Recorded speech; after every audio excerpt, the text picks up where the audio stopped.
Good morning, everybody. Welcome on behalf of the European Road Safety Charter team in our webinar in regards to protective equipment. Firstly, Julia, you can go ahead with the slides and then go ahead to the next ones. Firstly, I have to explain some housekeeping rules. So this webinar will be recorded. So you as an attendee, your microphone is muted, but after each session of the speaker, there is some room for Q&A. So please drop your question you have for a particular speaker in the Q&A window. And after each session, we have some dedicated time for this Q&A. Next slide, please. So our webinar is in regards to protective equipment, transforming attitudes, effective campaigns, strategies for road safety equipment. If we have a look at the numbers in 2023, more than 20,000 people lost their lives in road crashes in the European Union. Although this represents a reduction of 10% compared with 2019, the downward trend is slowing. And we still have a long way to the expected annual reduction of 4.5% needed to achieve the European Union's objective of halving the numbers of road deaths by 2030. The safety of road users is an essential part of the safe system approach adopted by the European Union.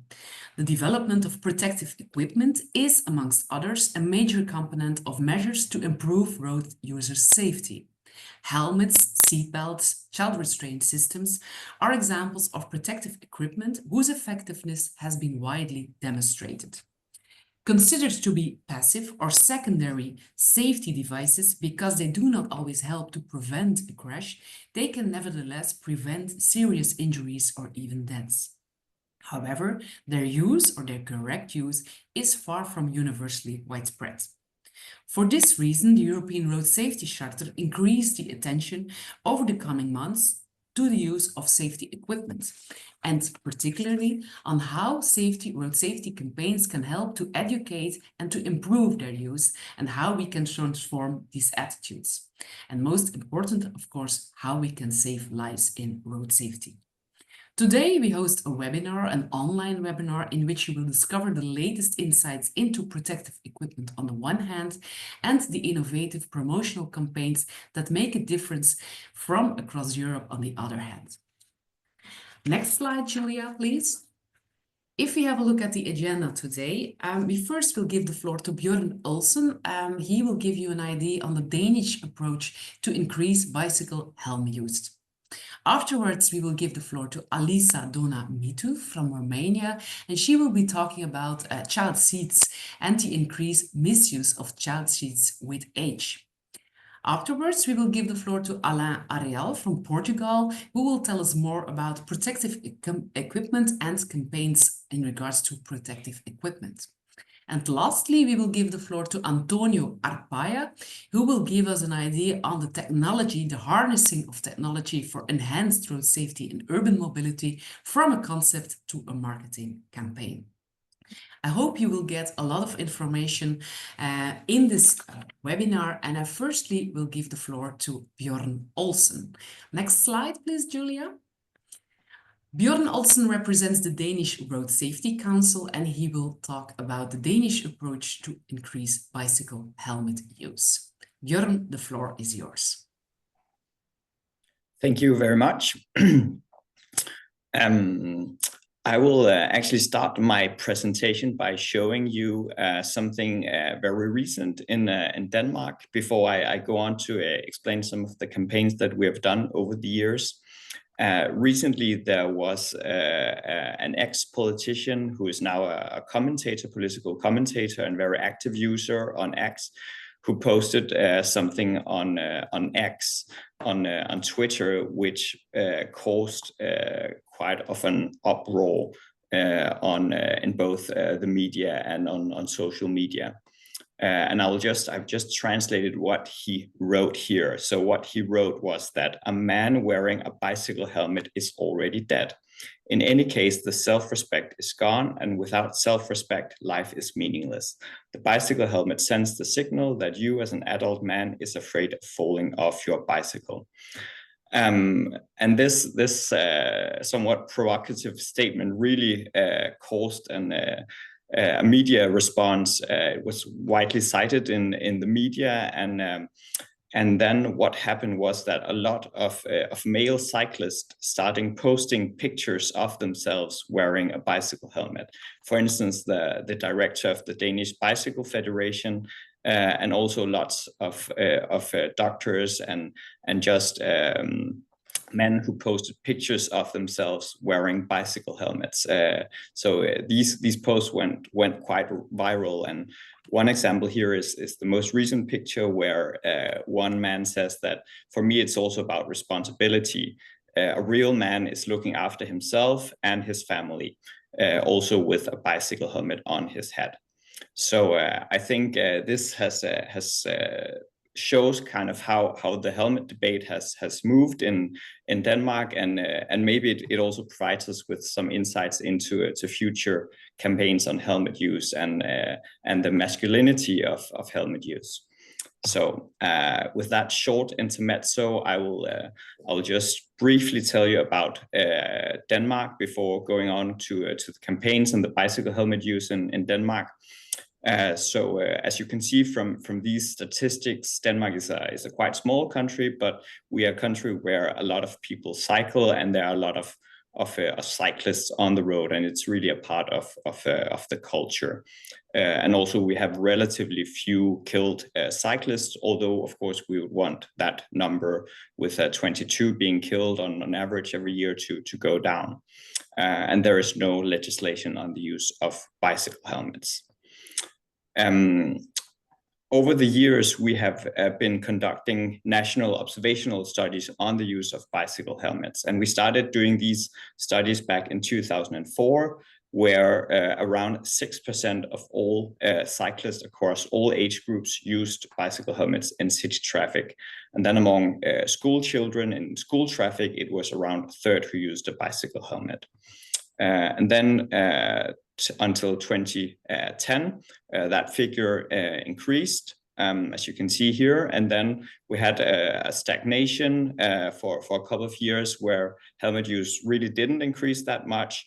And then since 2014-15, we have seen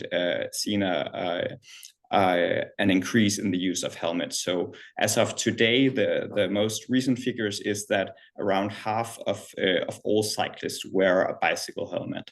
And among school children, it's 8 out of 10. So it has really been a good positive development.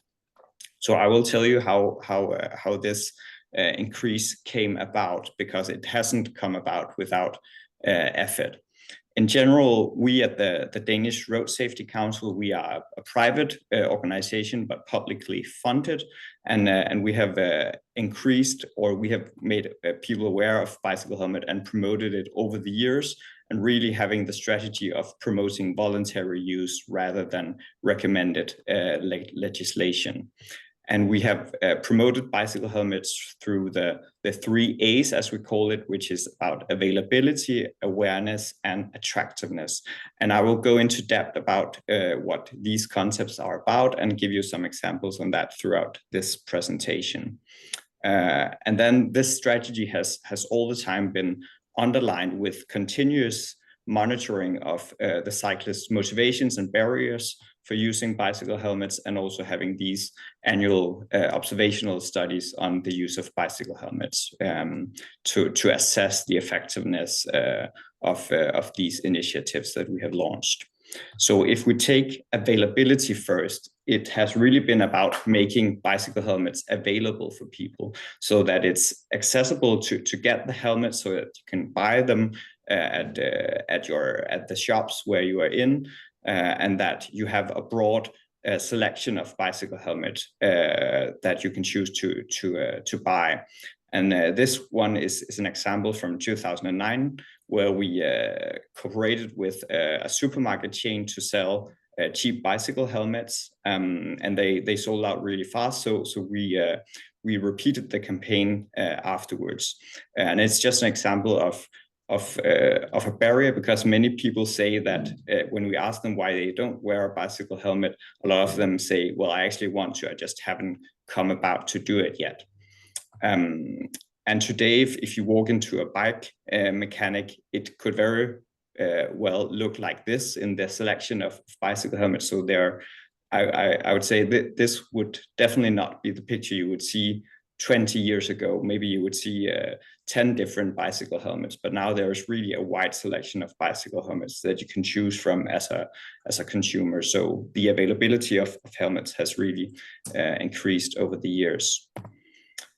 Then another thing is awareness, and it's really about increasing awareness on the effectiveness of bicycle helmets. We've done that through press releases, through case stories, through educational materials. So, for instance, in the cyclist test that is done in schools, the pupils are taught about the effectiveness of bicycle helmets. Today, no one really questions the effectiveness of bicycle helmets in Denmark. The last A, so to say, that we have focused on is attractiveness, and also what I will focus mostly or that I will focus mostly on in my examples on campaigns. One thing. Attractiveness is really about making it attractive to be wearing a helmet, so that people can associate themselves with the types that use a bicycle helmet. And one thing we've focused a lot of us in is promoting parents as role models for using bicycle helmets. So here you can see this poster where it says "Find one error." And well, I think you can probably see what error we are pointing at here. Another age group that we have targeted is senior cyclists, and there our campaigns has very much been about the attractiveness of wearing a bicycle helmet, not because it will save you from being killed in traffic, but rather that if you use a bicycle helmet and that you cycle in a safe manner, well, then you can avoid injuries and you can cycle for many more years to come and continue to be active and live an active life. So really having this positive message. As I showed you before on the use of bicycle helmets in Denmark, we had this situation in 2010 to 2014 where the use of helmets stagnated, and especially it did so among those aged 10 to 12 years old in school traffic. What we could see there was that the main reasons for the young children here not wearing their helmet anymore, the green line is the younger children. So you can see there's really a decrease in the use of helmet when the children get older. But we could see in qualitative studies that a lot of parents gave up on their children, not insisting that they use a bicycle helmet. And we could also see that when there is like these domino effects in classes, where if the cool kid stops wearing a bicycle helmet, then all the other children would also stop wearing a bicycle helmet. So what we found out throughout studies was that if we could have parents insist that their children wear a bicycle helmet and be role models themselves for their children, something could really be done. So what we did was that we had a campaign for numerous years with music videos that using humor and irony, telling parents or saluting parents that for saying to their children, well, you have to wear a bicycle helmet. And basically the argument, because I say so, because being a parent is sometimes about being the annoying person that tells your child that, well, yes, you have to go to bed at 8 o'clock because I say so. These are the rules. And these videos really gained a lot of attraction. And I think the third music video that we made had 12 million views on YouTube, which is probably not that bad in a country with a population of 6 million people. And we could see in our helmet studies afterwards that the use of helmets among these tweens, so the 10 to 12 years old, really increased in the years after this campaign, and also among the older children aged 13 to 16 years old. And since the campaign ended in 2020, this level has been somewhat stable. So luckily, it hasn't decreased again, at least not significantly so. If we then look at the adults, which has also been a target group in itself, we can see that throughout our quantitative studies on barriers and motivators for using a bicycle helmet, and also our qualitative studies where we have interviewed cyclists in depth on their use or non-use of bicycle helmets, we can see that there are all these types of excuses for not wearing a bicycle helmet. I think these would probably be the same in many other countries also, but it's really about vanity. It's about caring about your hair, but also that some people think it's awkward to carry your bicycle helmets around. Some people say, well, it's I'm only going for short trips, and also just I'm not used to wearing one. And some people also say I want to buy one, I just haven't gotten round to it yet. So with based on these excuses that we found in our studies, we developed this campaign that some of you might have seen, but for those of you who haven't, then I hope that you will enjoy this video, which will also be the end of my presentation here.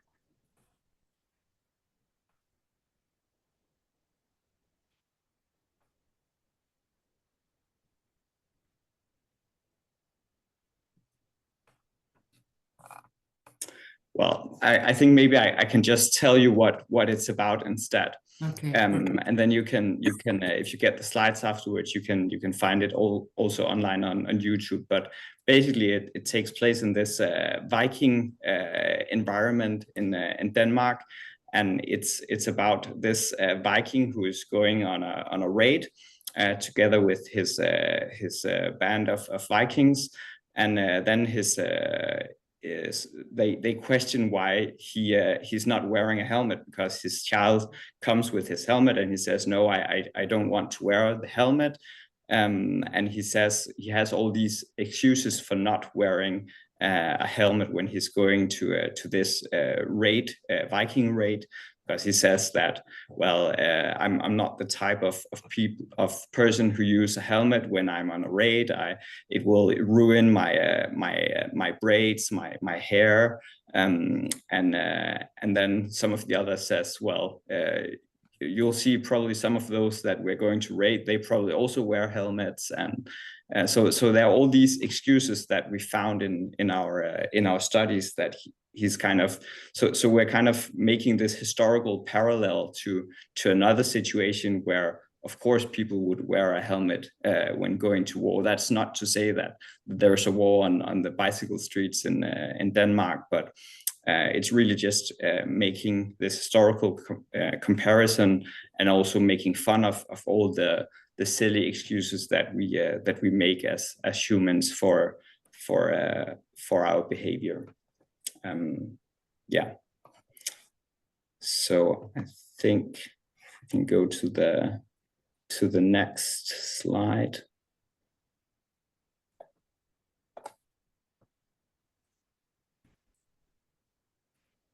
Yes. Yeah. So with that, I will open the floor for questions.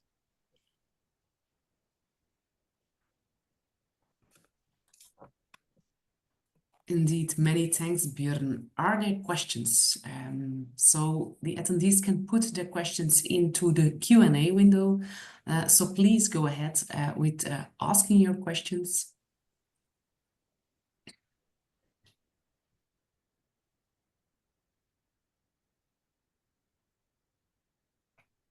On the slide, you also see the email addresses of both collaborators of the Danish Road Safety Institute. So I imagine, Björn, that they also can mail you and drop their questions over there. Definitely, and I've also included a slide after this where you can find some more information on the studies that we have conducted. Some of it is in Danish, but I'm sure it will be possible to translate some of it. Okay, thank you. Questions from the attendees? If there is still, okay, there is a question. Tom? Yes, so we have a question from Ron Richardson. So, Ron from the Road Safety Authority of Ireland. So the question is that out of curiosity, has any studies been done remaking helmets free to the public by government or a subsidy? Yeah, so it has not been done on a national basis, but we have done some initiatives where we have had these small pop-up shops at university campuses where the students have been where it has been possible for students to buy a bicycle helmet at a discounted price, and these initiatives has been quite effective in increasing the helmet use at these specific locations, and it has really also been about getting people together at these university campuses to buy helmets together, because then you don't feel that you stand out as much if you go on and buy a bicycle helmet together with your friends. So there has been these local initiatives, but there hasn't been any initiatives on a national scale on subsidies. Okay, thank you, Björn. Okay, if you would still have a question, please raise your question or put it in the window of the Q&A and make also clear that it is a question for Björn. Then I would like to invite our next speaker, Alisa Dona Muti. She's from the Fundația Sigurante Autocopy from Romania. And so these are still the references Björn mentioned. So yes, thanks, Julia, for passing the slide to this one. So Alisa Dona Muti, she will tell us something about the increase of misuse of child-use seats with age, the psychological triggers, and the possible interventions. Alice, I give you the floor. Hello, everybody, and thank you, Isabel, for inviting me to speak about this very important aspect of securing our most precious members of the society, the children, while traveling in the cars. Next slide.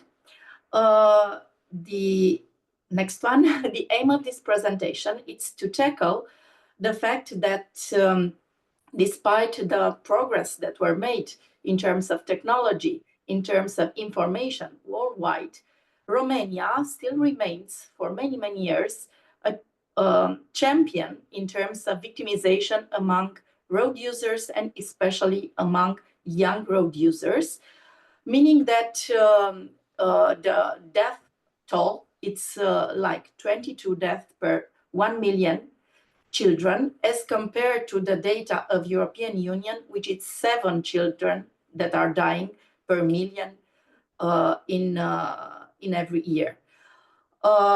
Therefore, the education, the different methods of educating and changing the perspective of Romanian society, it's really a very important item. Next slide. With a population of over 19 million inhabitants, the situation in terms of death toll among children passenger, it's like 10 times higher than in countries like Norway, Cyprus, or Sweden.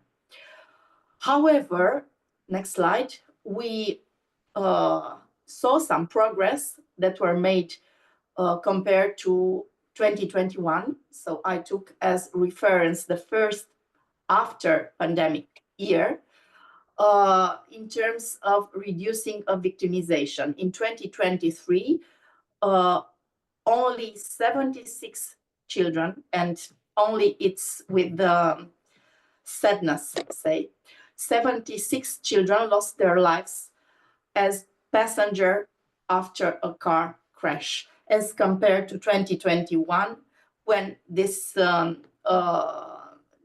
toll was of 101 fatalities in age group 0 to 13 years old.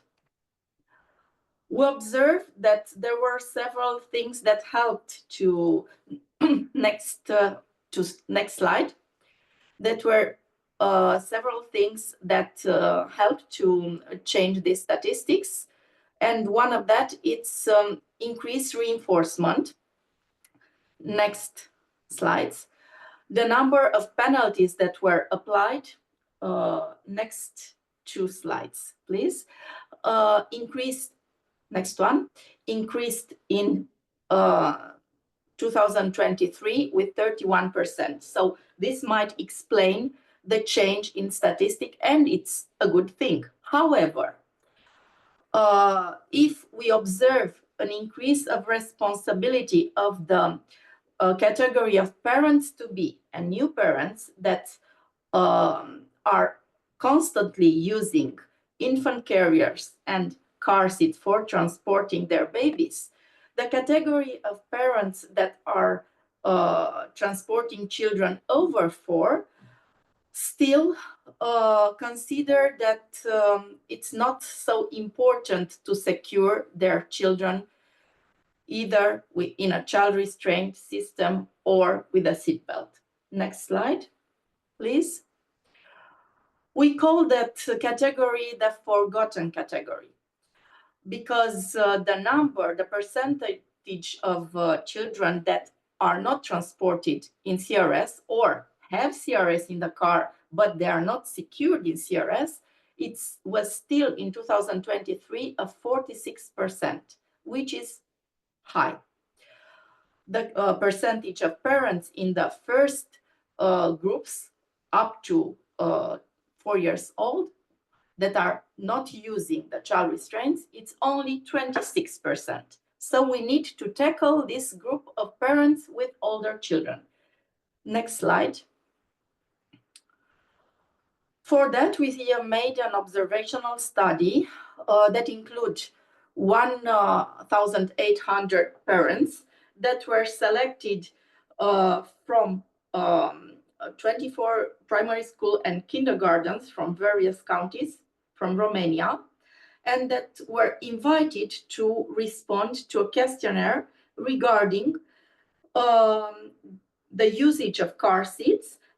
We also included questions regarding their habits of using the seat belt while traveling in the car on the front seat, passenger seat, and also when traveling as passenger in the back seat. So the adults, this was a question of the adults, to the aim of correlate the habits of the parents to the habits that they need to give to their children.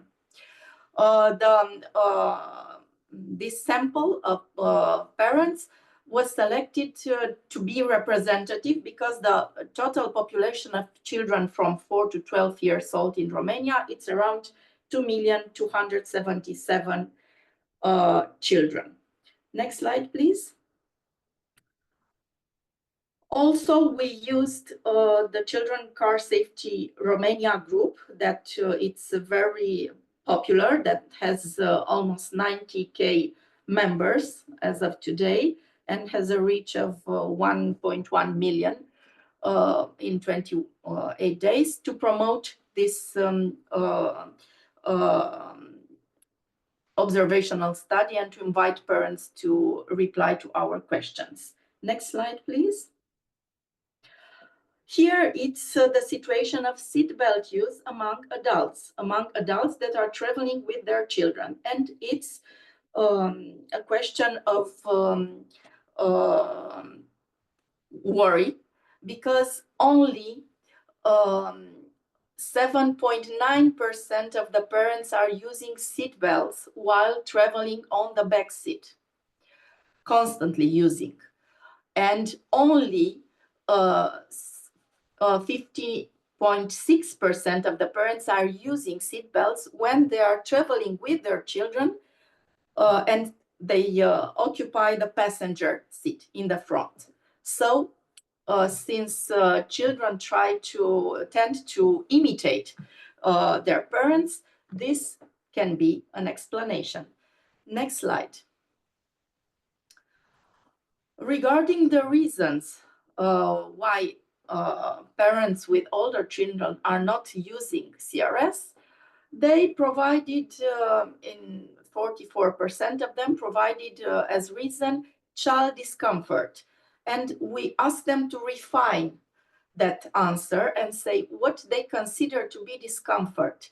And they say, look, it's too tight, the seat belt, the child needs more space to move, it feels oppressed while sitting there for so many hours in the car seat. And so this was the explanation of discomfort.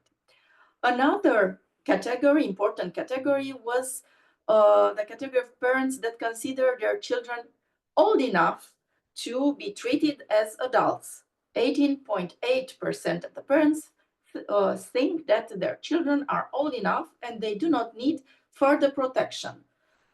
And 26% consider that the car seats are expensive. 10% blame the social pressure, meaning the pressure from the colleagues from the kindergarten, from school, that make jokes about the kids that are still transported in the car seat and call them babies and bully these children. Next slide. So there are several psychosocial aspects relating to the parents that are not using this method of restraining and protecting their children, that are related to the Romanian society. Fatalism. They say, since I grew up without a car seat and nothing happened to me, nothing will happen to my child. And if an accident still happened, it was meant to be. It's blame the God. Superficiality. They are not getting information from reliable sources. And if they are purchasing a car seat, they are not using that car seat as it should. They're just placed in the car and not securing the child. And other category can be blamed of carelessness and negligence. They say it's fine as it is. Next slide. The educational barriers, this lack of consistent information, and still need of more sustained public campaigns, and limited access to training programs or child passenger safety. Next slide. Here we have, after this study, 3 types of stakeholders that we thought it's good to trigger. First category are the parents, second category are the children, and third category are their social cycle, relatives, friends, and school community. For each category, we had to identify a why and a how. For parents, why they make the final decision regarding the child safety during car travel, why they choose not to secure their children. And I mentioned the reason in the previous slide. How we can tackle this? By educating on legal requirements and safety risk, by demonstrating in workshops the proper use of the car seats, and emphasizing the benefits of long-term usage of car seats. For second category, we need a different approach because we have a different why. The resistance to use car seats will lead to early discontinuation.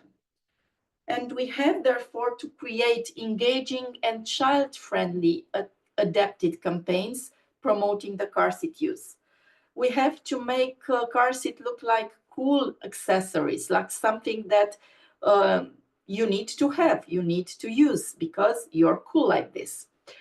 And regarding the third stakeholder, the social circle, we need to create campaigns for them in order to influence this social cycle to afterwards influence the first two stakeholders, parents and children, and to bring this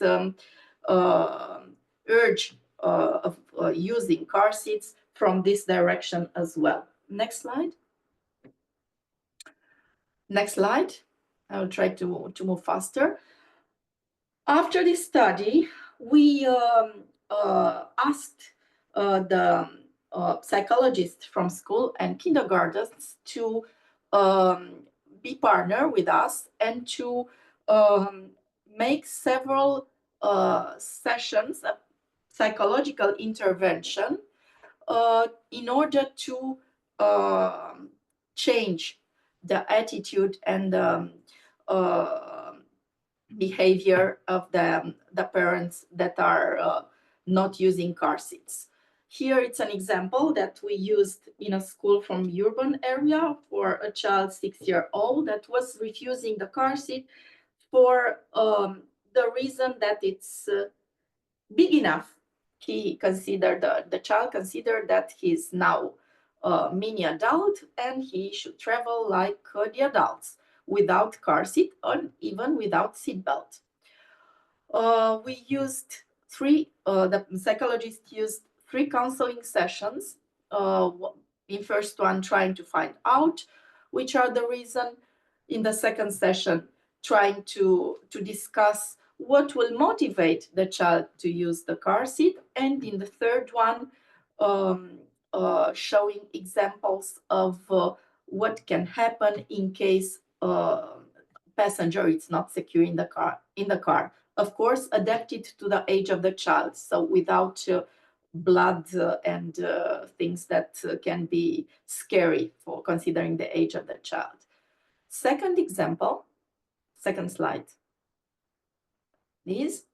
Here it's an example that we use in the rural area, knowing that the social habits and the importance of the community, it's different in the rural area. And if the message is coming in a gathering of the community, then there are better chances to change the attitude. So this session was led by the school psychologist along with teacher and along with a priest from that community and a family that was resistant in using the car seat was made aware of the importance and change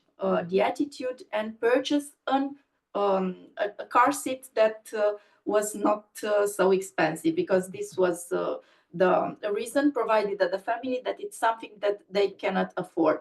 And it was explained in that session that there are car seats that are with the prices not so high, and that the child really should benefit by using that car seat. Next slide.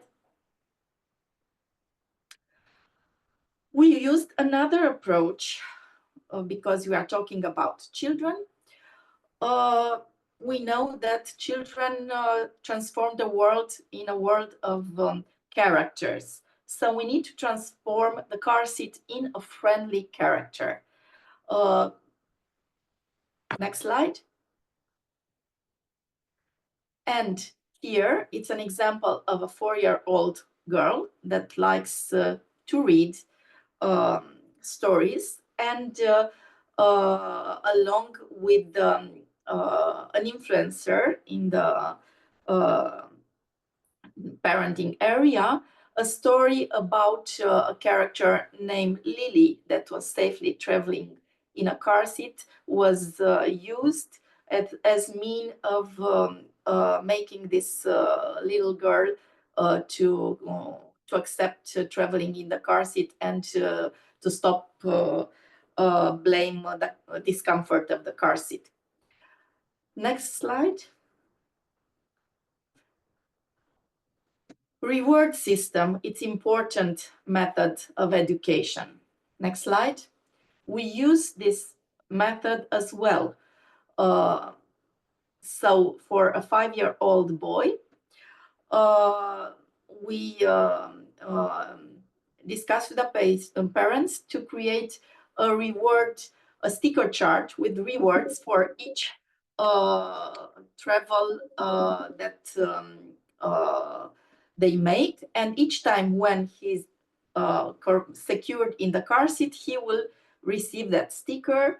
And the aim of the child was from that moment on to have a full chart with stickers. That's how it was solved the problem of refuse of car seat. Next slide. Next slide. Here, an example of workshop where 2 children were not transported anymore by from the 2 children. The older child refused the car seat, and the small one tend to imitate the older sister. Therefore, we invited the family to a workshop along with other families with 2 or 3 children, and in this way, the young girl find out how cool it is from the other children. So she get the information from children of her age, how cool it is, in fact, to travel and how special you are if you're staying in a car seat and not just on the back seat of the car. And she resumed using the car seat from that moment on after this workshop. Next slide. Next slide. Next slide. I will try to move faster. Of course, education in school should be a continuous process. And as we know, children love characters. We discussed earlier importance of characters, and we invited a special character named Papi to partner with us in showing children from school how they should travel in their cars. It was a campaign that targeted 3,000 children aged from 6 to 10 years old, and was really successful. And from campaign was done in this autumn, and we have more and more demands from many schools from urban and rural areas of Romania to come with this mascot and to do this campaign in schools. So it was really very good response of the schools and teachers and parents all together. Next slide. We need, for sure, more proactive policy intervention, because all these new channels of communication, namely TikTok and Instagram, are promoting and allowing influencers to post films with their children behind the wheels, as you see.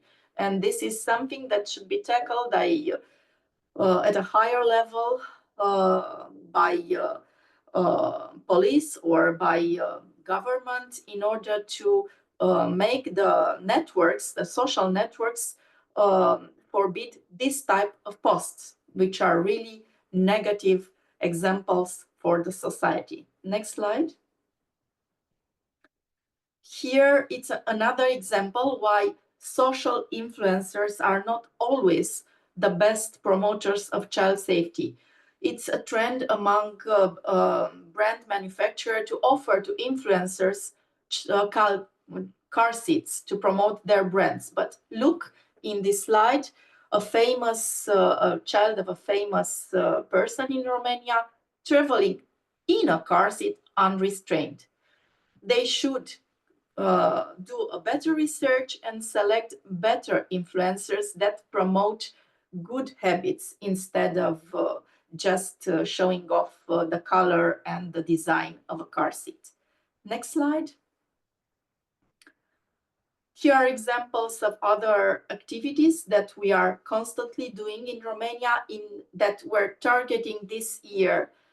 This category of older children from 4 to 6 years old and their parents with our caravans. Next slide. We managed to get in 20 cities and in Romania from January till October, and promote this usage of car seat and of seat belt.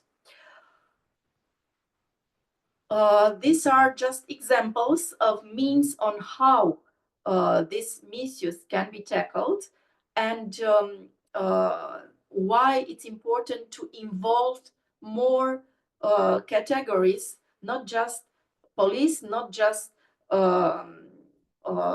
doctors, but also consider child psychologists in the team, and also consider the teachers as part of the team that need to promote safety and to secure the young generation in their cars while traveling with their parents. Thank you so much. And questions? Thank you, Alice. Tom, who is managing the questions? There is a question. Yes, we have a question from Ron from Road Safety Authority in Ireland. So, Alice, do you think that with the transition to new regulations, R 129 for child restraint system, which seem to be more expensive, that you will see your compliance figures becoming worse, particularly in the 0-4 year range? So far, we didn't notice a change in terms of usage in the category from 0 to 4. There are still available affordable child restraints, and even the crash tests that were done this year by ADAC show that can be affordable car seats in this category that are homologated by R29 and really perform well in crash tests. So I hope it will not be such a big impact. Okay, there is no other question for now. So if you have a question, please don't hesitate to drop it in the Q&A and mention also the name of Alice. Also in the presentation, you saw an email address of Alice, so you can also personally email her and ask the questions. Thank you very much, Alice. You touched a lot of things, a lot of interesting things which are related to the problem, which are related to child restraint systems, but also related to campaigns and how to stimulate people to get their child in the best possible way in the seat. If there are no questions anymore, and there aren't, then we go to Alain Ariel from the Portuguese Road Safety Association. He is going to talk about protective equipment and also the campaigns they're doing in Portugal. Alain, I do not know if you're ready, otherwise I will give you the floor. Yes, I'm ready. Thank you very much, Isabel. Yes, good morning, everybody. I will talk about protective equipment, mainly related with the pedestrian safety. And I divided the presentation in two. First, make an introduction about the challenge and the topic, and after that, I will talk about the campaign that we developed to tackle this issue. So see and be seen. It's something that it's very important. If you do, please, Julia, next slide, please. We know that pedestrians are the most vulnerable road users, and mainly children and elderly people. We know that to solve the problem, tackle the problem, there is no silver bullet.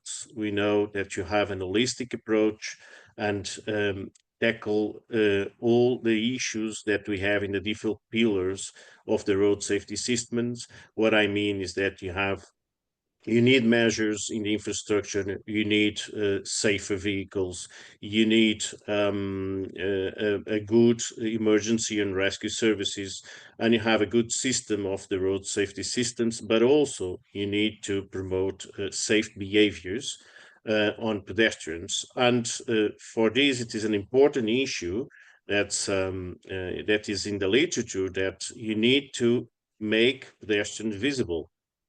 If they are more visible, they are more safe in the road safety systems. Next, please. So we have relevant facts considering the pedestrian accident rates. We know that the severity of road accidents has a direct relationship with the collision speeds. And we know also that during the night, the average speed is always higher than during the day, because you have free flow, less cars, less traffic jam. So pedestrians that are not visible or are in poor visibility conditions, they are more at danger than the other ones, because drivers will detect them and see them a little bit later. That means that they have less time and less distance to react and to stop the car before hitting or run over the pedestrians. And as I said, if they have less time, less distance, probably the severity of the consequences will be much higher than if they have more time. Next slide, please. So from several studies that conclude that 40% of the drivers had difficulties in seeing the pedestrians that ran over. And 33 of the pedestrians revealed difficulty in seeing the vehicle that hit them.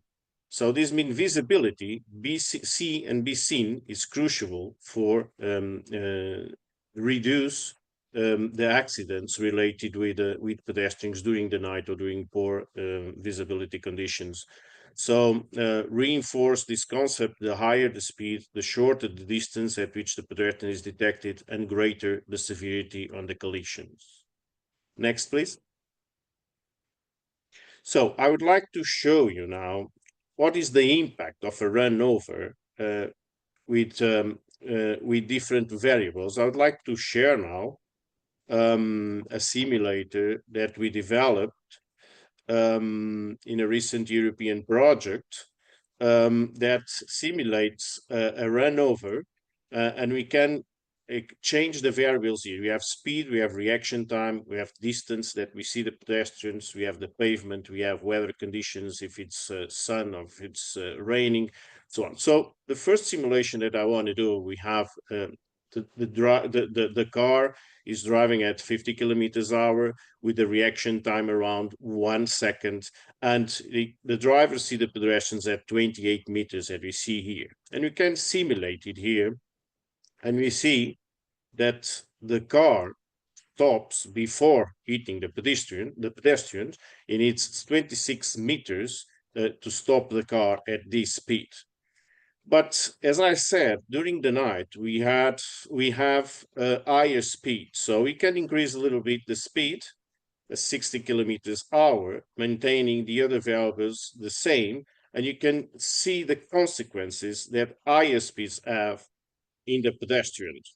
So here you have a stop distance. The driver will need a stop distance of 35 meters. You have the pedestrians at 28, so you will run over the pedestrians at 37 kilometers. And at this speed, 11% of the pedestrians who are run over died. So we just make another simulation, just using the variable of distance of pedestrians. If you are during the night in poor visibility conditions and maintaining the same speed, but you just see the pedestrian a little bit later at 15 meters, for instance, we can simulate and you can see that the consequences for sure will be much more severe. But in this case, with this minor variable of 15 minutes of distance, at this speed, 71% of the pedestrians who are run over die. So you can see that, easily understand that visibility in this context is very, very important. So Julie, if you don't mind, the next slide, please.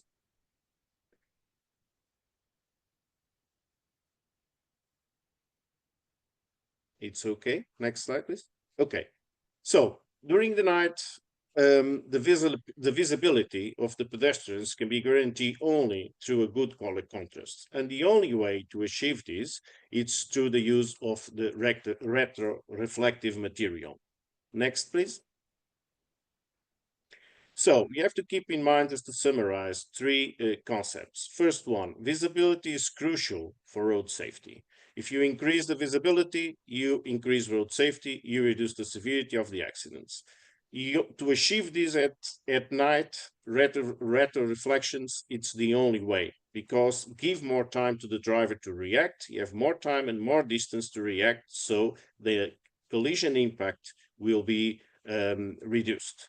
And the applicability of this, we can use it in different materials, but you should also use it in a proper way with good quality of these materials, standardized materials, but also apply these in the right places.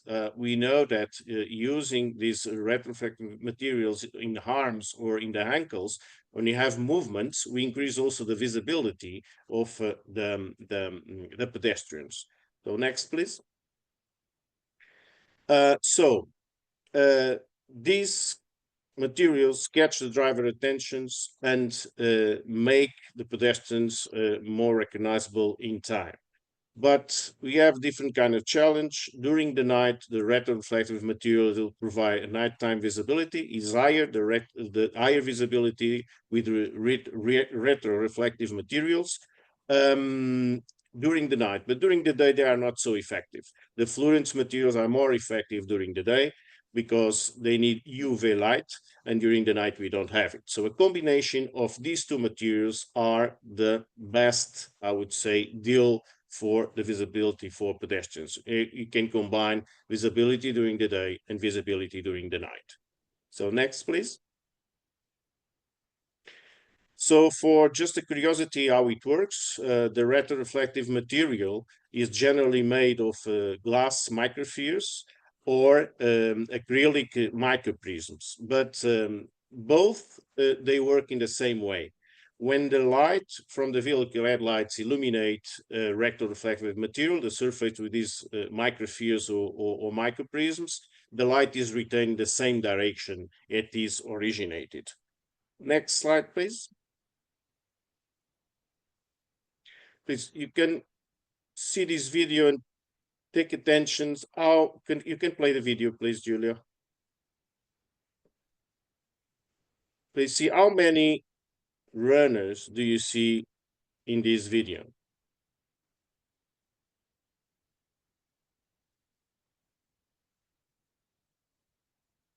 So different distance, you can see there are 7 runners, but in the long distance, you don't see the other ones that are not using retroreflective material.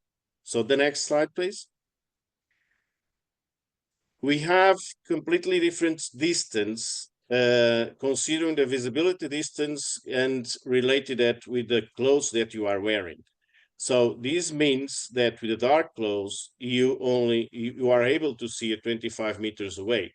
But with light clothes, the distance doubles for 50 minutes. But with the retroreflective material, the distance is 6 times higher, 150 meters. So there is no doubts about the importance of retroreflective material for road safety. Next slide, please. So there is a challenge usually of making this attractive. We see that now the retroreflective material is applied to several clothes or several materials. We have umbrellas, we have clothes, we have shoes, we have dresses now. We should make them discreet, fashion, and attractive.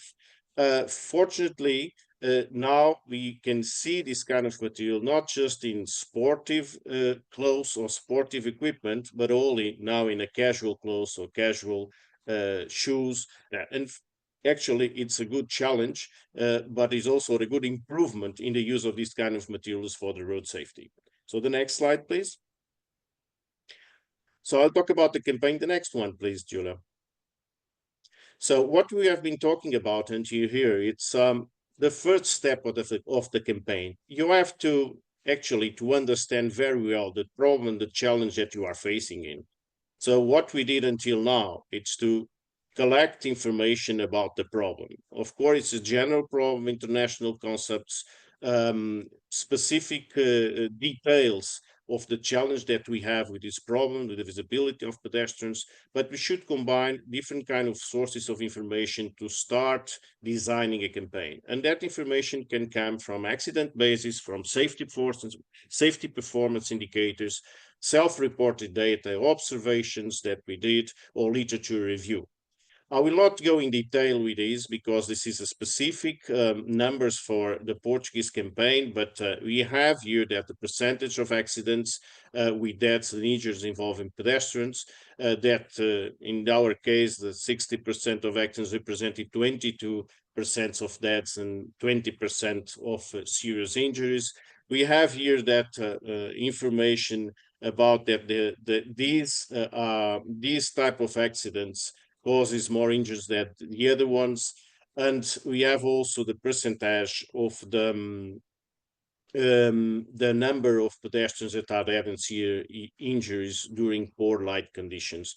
So, but the idea is the first step of the campaign is gather as much of information as you have to understand what is the problem, what are the challenges behind the problem, to design the campaign, the messages, and so on. So next slide, please. So for this campaign, we decide to define, of course, a general goal, but it's also important to define specific goals. You need to really, it's clear for you that what you want to achieve. So the general goal was to reduce the accidents involving pedestrians during the night and twilight periods, and our specific goals were to increase the retroreflective material usage rate in pedestrians while walking during the periods of poor visibility, to raise the awareness about the importance, advantage, and need of using retroreflective materials, about increase the risk of being run over while walking during the periods of poor visibility, and raise the awareness about the pedestrians about the run over problem. Next, please. So the next stage when we are designing a campaign is to define what kind of targets that you want to achieve. And you have two different targets. A primary target, that the ones that you really want to try to change attitudes or behaviors, or giving them more information that probably help them to adopt safe behaviors, and to have secondary targets that are the ones that can influence the primary target to take the actions that you want to achieve with your campaign. So in the primary target, we have children and elderly. As I told you before, you were the road users most at risk. But we have secondary targets that we try to reach with this campaign. Teachers and parents as extremely influencing children's. Drivers, of course, they are involved in the problem. Healthcare workers are a target that it's very important to work with the elderly people. And we have general public, because some campaigns it also can reach the general public. And is missing one here that I forgot to put it here, but it's manufacturers that we also address in this secondary target. Next, please. So the campaign was built with several materials. We designed several materials. We had a website where we aggregate all the materials that were produced during the campaign. We had all the framework and introduction about the problem, but we have also some resources for teachers where you can use for different school years and work about this topic with children using this kind of materials. We have all these campaign materials also available in the website. We made a roadshow around at national level where we had a warehouse with no lights, and we have several dummies and materials that bicycles and so on that were with and without retroreflective materials, and the persons were invited to make a round in car to see the difference between the objects and dummies and accessories that we have with and without. It was a very a good experience, and to have a real life experience about the importance of this. We make also a leaflet that we give them to the health workers that can also make some awareness among the elderly people. We made outdoor campaigns for drivers. We made also a poster that was distributed during the health centers and also in schools. And we make a specific booklet for manufacturers, giving them information, not just about the problem, but giving them ideas to how to apply the retroreflective materials in different kind of materials. So we send this information to clothes manufacturers, shoes manufacturers, backpackers, and so on. Several companies receive this information in order to stimulate them to use this retroreflective material in these productions. So next slide, please. So one important issue for campaigns, when you do it, when you start designing the campaign, we should, when the same time that you are designing the campaign, design the evaluation methodology. And the minimum requirements to have a good evaluation is to have a before and after evaluation, and compare these results. Of course, you can have more measurements. You can have in the middle of the campaign, and for instance, if you want to evaluate the long-term impact of the campaign, make another evaluation after 6 months of the end of the campaign. So for this campaign, we developed 2 questionnaires, one for the target up to 14 years old, it was a simplified version with yes or no questions, and for the other one, 15 years old and older, we make a more complex, I would say, questionnaire with more questions and with a Likert scale of 7 points. Next, please. So we use behavior theories to develop this kind of questionnaires. We want to assess not just the visibility or the recognition of the campaign, but also the impact that has in the attitudes and behaviors of the targets. So the theory of planned behavior, you use it to develop the questionnaire. We know that in this case, the behavior is influenced by the behavioral intention. The behavioral intention, you can see that is influenced by attitudes toward behavior, subjective norms, or perceived control, behavior control, and you have, of course, other constructs and variables that influence these kind. I'm not going to detail, it's not the intention of this, but that the main message is to please build your evaluation based on behavioral theories, because it makes you can have and know what is the real impact of the campaign. The ultimate objective of your campaign is to change or promote behaviors. So you need to evaluate that. Next, please. Another theory model that we use, it was the trans-theoretical model of change, the 6 steps that you usually go through when you change a behavior. So since we don't even care of the problem, start thinking about to start preparing yourself for having a new behavior or changing your behavior, you actually in action, you start making a new behaviors. And the next challenge to maintain this new behavior actually is done, and it's already in your daily life. So next, please. So let's go for results briefly. This is the results from the 14 years old target. As you can see, I'm not going detail, but the green is before the campaign, the after the campaign is the blue. We have good evaluation, so we have improvements in the variables that we decide evaluate. Some statistically significant, others not, but by the general goal was achieved. We make improvements in the intention of using it, in the behavior, not the self-declared of using it. So it was a good evaluation. Next one, please. For the 15 years old and older, you can see also that we have good results on the intentions and attitudes and subjective norms, statistically significant, not in the other ones, the perception of behavior controls and previous behavior.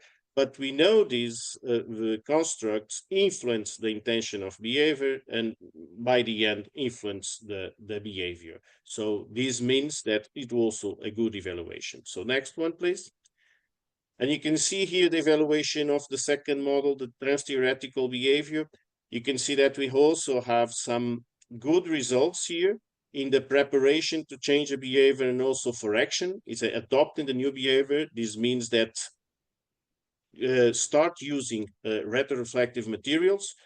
So the next one, please. I'm just running out of time, but now it's my final slide.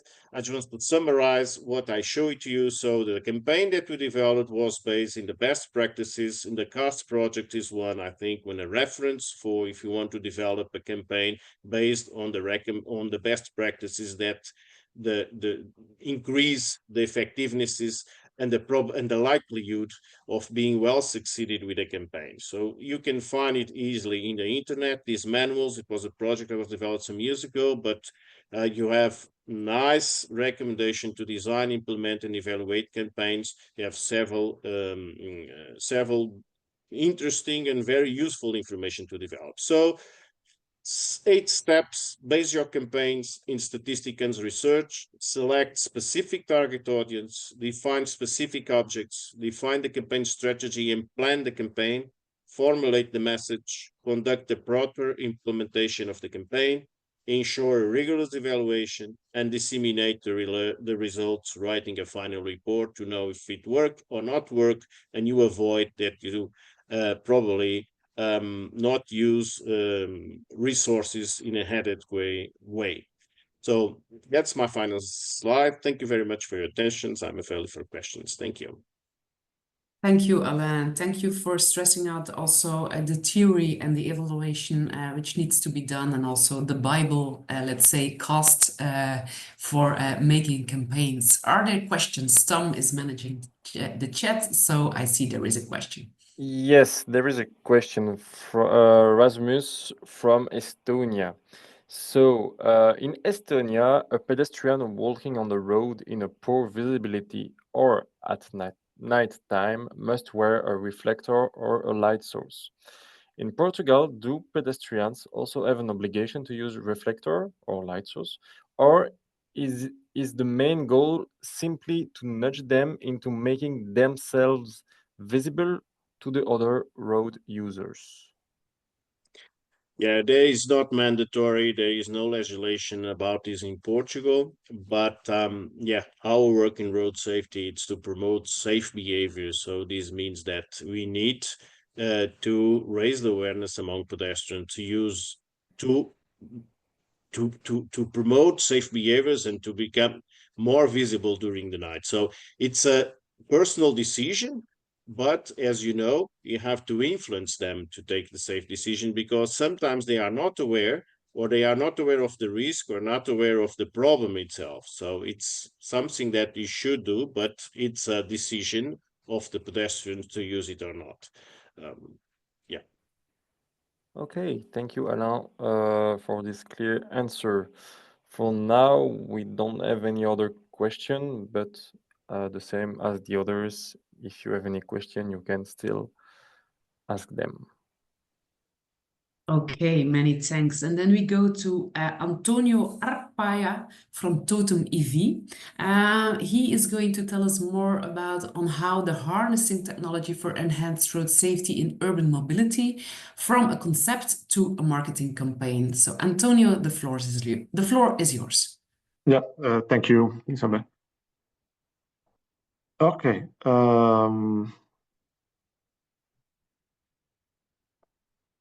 Yeah, I see the screen frozen. Okay.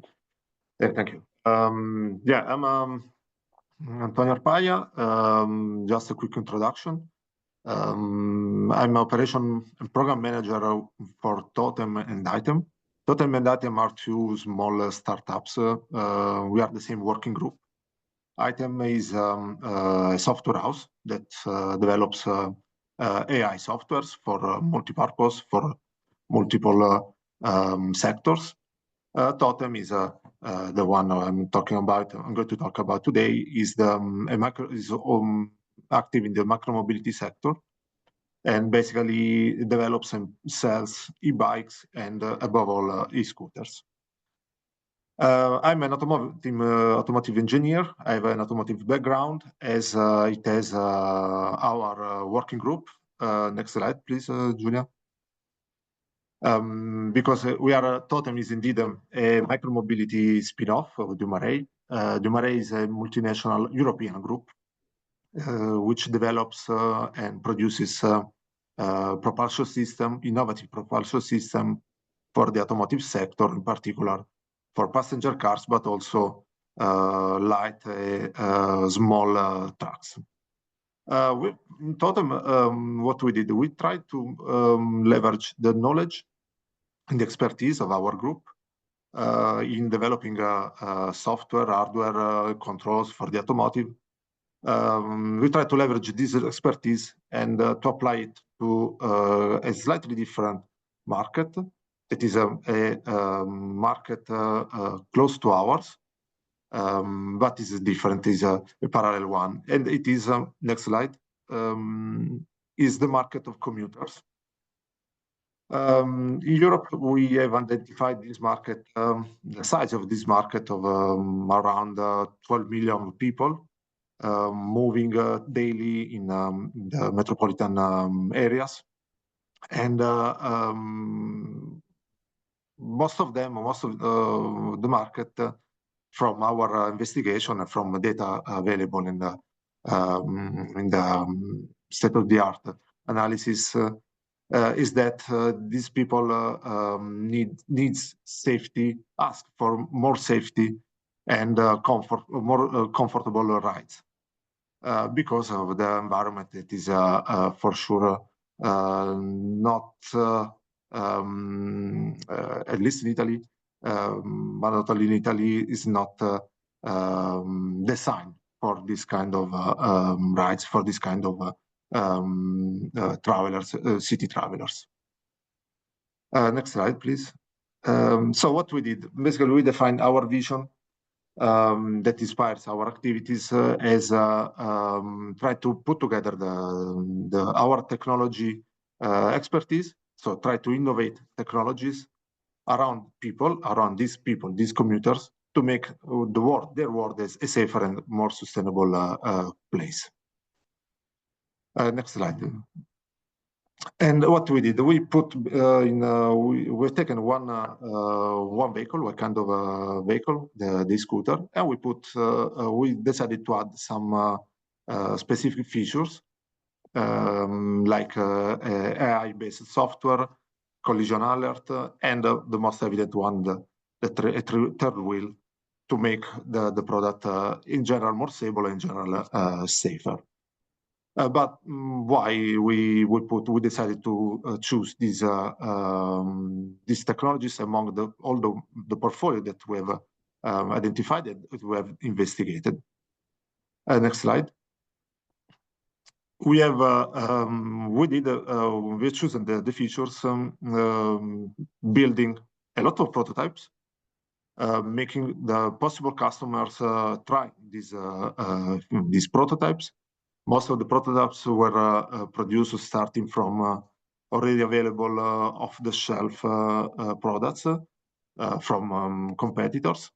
And we ask people to try this and give us back some feedbacks, their suggestions, their impressions, their feelings in general on the features and on the vehicle that they've chosen, that they've tested. Next slide. And what we basically did was to apply design thinking methodologies to the development of our product.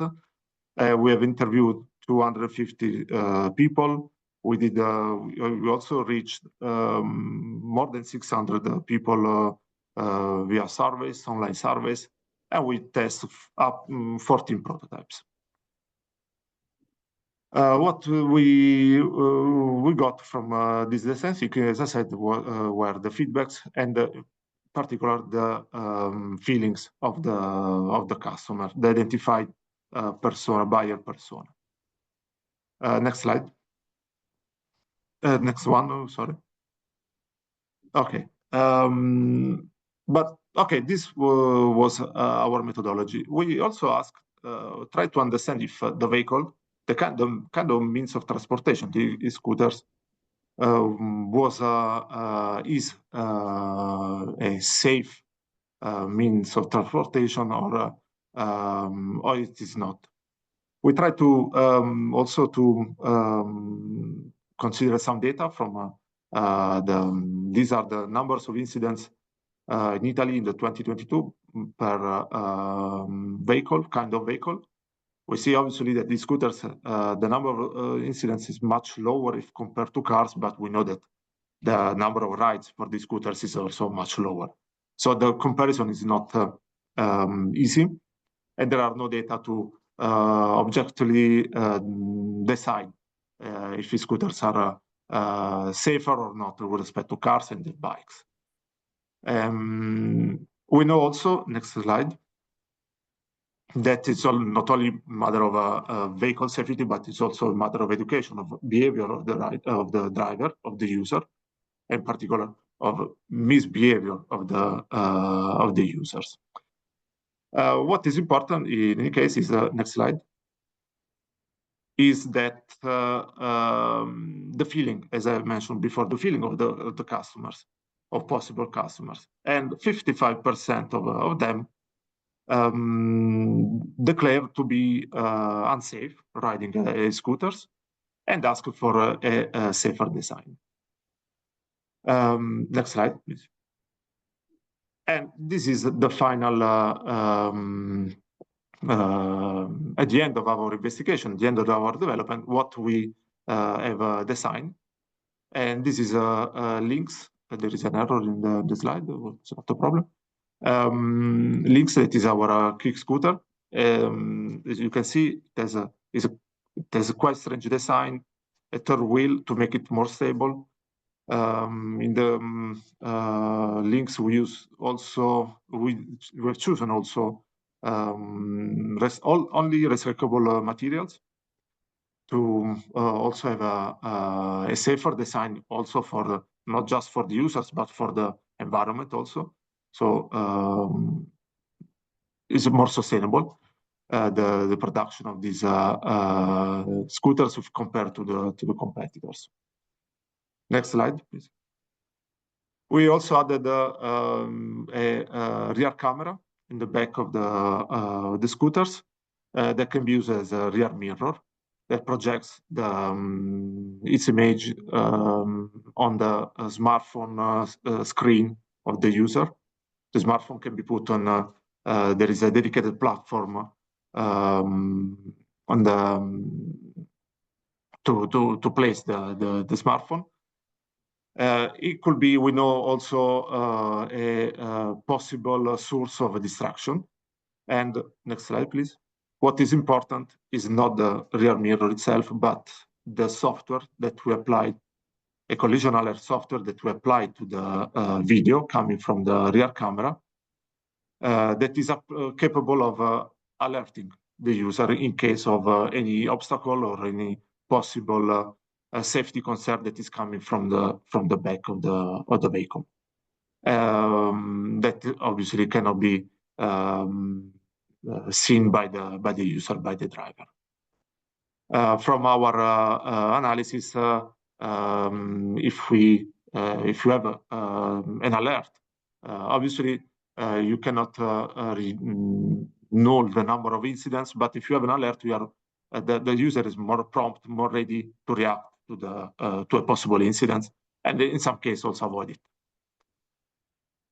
Next slide.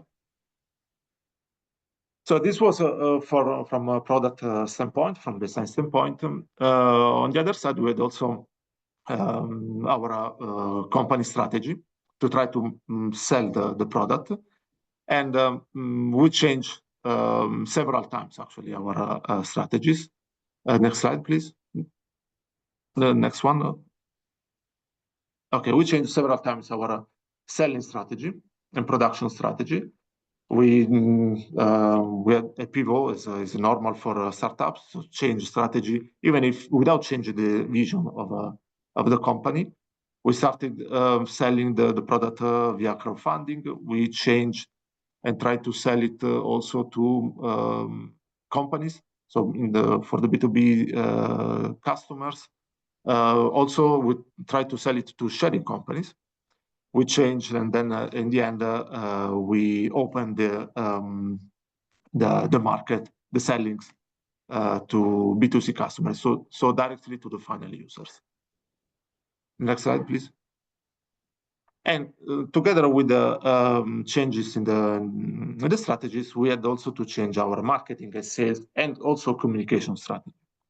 We did it to apply to changing scenario to product maturity that was increasing our product but also the whole market portfolio has changed over the years. And next slide, please. Next one. And what we did from marketing and the communication standpoint, as I said, we adapted our communication strategy, our communication flow also to depending on the maturity of the product. As I said, in the very first phase, in the 2020, when we started selling our links, our attention, our focus was on the early adopters, so people that was more interested in the technology. For the technology, so people interested in the computer vision and the collision alert, and also in the design that was quite peculiar with the third wheel. And so we were very specifically very technical also in the communication. Next slide, please. In a second phase, 1 year later, more or less, we understood that we had to address more people that was interested by the product. We had to focus, let's say we had to try to sell the safety, not the technology, but the feature linked to the technology features that we apply to the product. And then we try to focus on safety as main driver to purchase the product itself. Next slide, please. Next one. And in the later phase, the final phase, and the current phase, actually, the step 3 phase of our communication, we are instead we had to change again our communication style, because we are in a sort of a media war against scooters. Also, regulations are becoming more strictly in some countries. There is this because the e-scooters are considered to be not safe. Sometimes it's also misbehavior of the users are considered as an intrinsic lack of safety of the vehicle. And what we did, we tried to enter into the discussion. We next slide, please. We entered the discussions, public discussion, also on social media. We doubled our interactions. We received also more comments than in the past. And we were able, with this new strategy, communication strategy, also to increase our sellings up to 28% on a monthly basis. What we did also was also to enter also not only in the media war discussion, but also to enter in the cultural discussion on the K-scooter. We have organized, in particular in Italy, in the surroundings of our cities, some events with schools and universities to make them understand how to behave on these scooters, and then trying to also provide the community with the value, not just our product, that can help us and the community again to make the scooter safer, the rides with the scooter safer, and then safer for the community, for the whole community. And that's all for me. Thank you. Thank you, Antonio. Are there questions in the Q&A? No, we don't have any question for now. No questions.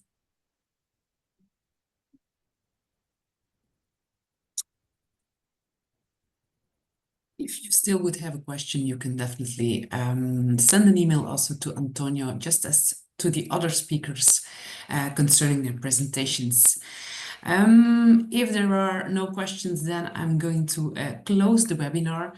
One last call is, of course, if you would not be a member of the European Road Safety Charter, please go and register yourself as a member on our website of the European Road Safety Charter, because it is one of the biggest communities in road safety on the European level, and it really is about the engagement of going for that Vision Zero in 2050. So I would really like to thank Björn, who already left us, but also Alice, Alain, and Antonio for their contributions. They were really valuable, highly qualitative presentations today were presented.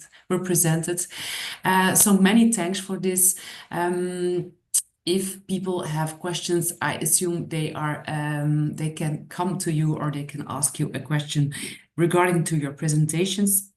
And I also want to thank Julia for the technical support, and Tom and Natalie from VIAS Institute for their input in this webinar. So many thanks. I wish you a good day. I hope you learned a lot in regarding how to change attitudes, what is important in protective equipment, in the domain of protective equipment. Also, do not forget, if you are launching a campaign, use it by some theoretical perspectives, and do not forget also to evaluate your campaign, because that's also an important thing which was stressed out by Alain. So thanks, have a nice day, and see you the next time. Bye. Thank you. Bye. Thank you.